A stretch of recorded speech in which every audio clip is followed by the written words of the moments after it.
ఇప్పుడు AI season నడుస్తోంది కదా, అన్నింట్లోనూ ఏఐ హెల్ప్ తీసుకొని ముందుకు వెళ్తున్నారు. మీ యూట్యూబ్ కంటెంట్ కానివ్వండి, లేదా ఇప్పుడు వస్తున్న ఈ కాన్సెప్ట్ సాంగ్స్ కానివ్వండి, వీటికి మిమ్మల్ని మీరు ఎలా అప్గ్రేడ్ చేసుకుంటున్నారు దీని నుంచి?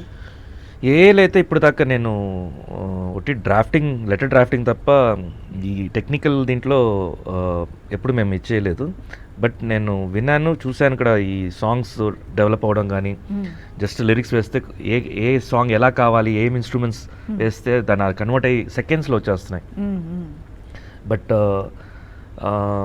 ఎంత వచ్చినా కూడా ఒక ఫీల్ అనేది ఉంది కదా, ఆ ఫీల్ వచ్చేసి హ్యూమన్ టచ్ ఉంటేనే దొరుకుతుంది. ఎగ్జాక్ట్లీ. మీరు ఏ వీడియోస్ అయినా చూడండి, మేబీ ఇప్పుడు నేను ఛాలెంజ్ చేశారంటే ఎవరైనా చేసి చూపిస్తారేమో, కళ్ళల్లో you can make out any footage of AI.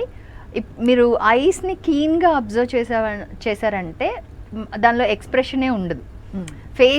Face మొత్తం నవ్వడం, ఏడవడం ఇవన్నీ క్రియేట్ చేయొచ్చు, కానీ ఎక్స్ప్రెషన్, దట్ హ్యూమన్ టచ్ ఉండదు. సో అది హ్యూమన్సే ఇవ్వగలరు. We should take AI as aid, అంటే ఒక సపోర్ట్ లాగా తీసుకోవాలి, కానీ అది లీడ్ చేసి మనం ఇన్ఫీరియర్గా ఎప్పుడు అవ్వకూడదు. అంటే మనకి రోబో వీటిల్లో చూపించినట్టు అవి డామినేట్ చేశాయంటే మనం చాలా కష్టపడాలి మళ్ళీ రీగైన్ చేయడానికి. ఎప్పుడు అది ఒక ఎయిడ్గా, ఒక సపోర్ట్ సిస్టమ్గానే పెట్టుకోవాలి దాన్ని. ఎగ్జాక్ట్లీ.